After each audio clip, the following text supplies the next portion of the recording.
अस्सलाम वालेकुम दोस्तों, अॼु तव्हांखे ॿुधायूं था त पाकिस्तान जा 15 मशहूरु क़िला। पहिरियों हीउ क़िलो आहे सिंध जो उमरकोट जो। हाणे तव्हांखे ॿुधायूं पिया रानीकोट सिंध।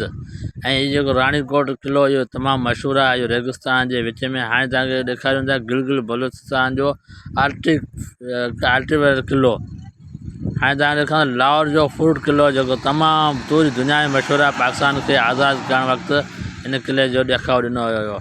पाक क़िला हैदराबाद, हीउ पाक क़िलो जेको पक्का क़िला हैदराबाद में आहे, इहो मशहूरु क़िलो आहे। हाणे तव्हां नवकोट सिंध, इहो बिल्कुलु सिंध ऐं बदियुनि जे वेझो आहे। नवकोट तमामु मशहूरु आहे, पर तव्हां घुमी सघो, तव्हांखे दिलि में अची वेंदो। उमरकोट सिंध, इहो उमरकोट सिंध जेको आहे तव्हांखे पहिरियां ॿुधाए चुका आहियूं, इहो फस्ट में हुयो। इहो तव्हांखे ॾेखारे चुका आहियूं शायदि नवकोट रानीकोट सिंध फेस्टिवल जिते बिलाल भुट्टो लॻायो। गिलगित बल्तिस्तान आर्टिकल। हीअ आहे लाहौर जो क़िलो, जेको पाकिस्तान आज़ादु थियण वक़्तु हुन जो बुनियादु रखियो वियो हुयो। गिलगित बल्तिस्तान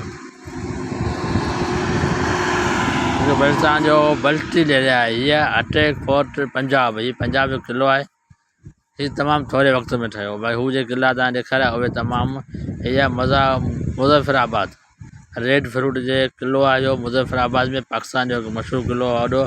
अला अल हज़ीर पेशावर, हीउ पेशावर जो क़िलो तमामु जो ख़ूबसूरत क़िलो आहे, उहो हीउ पेशावर जो क़िलो आहे। आज़ादु कश्मीर जो त नालो ई काफ़ी आहे, छो त आज़ादु कश्मीर आहे, उन नालो ई जन्नत आहे।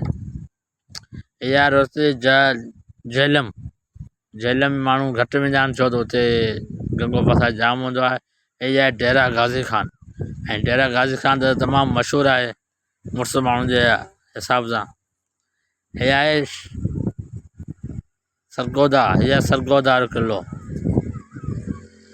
हीअ आहे बावलपुर क़िलो। आख़िर तव्हांखे बावलपुर क़िलो ॾेखारियूं पिया, जेको मशहूरु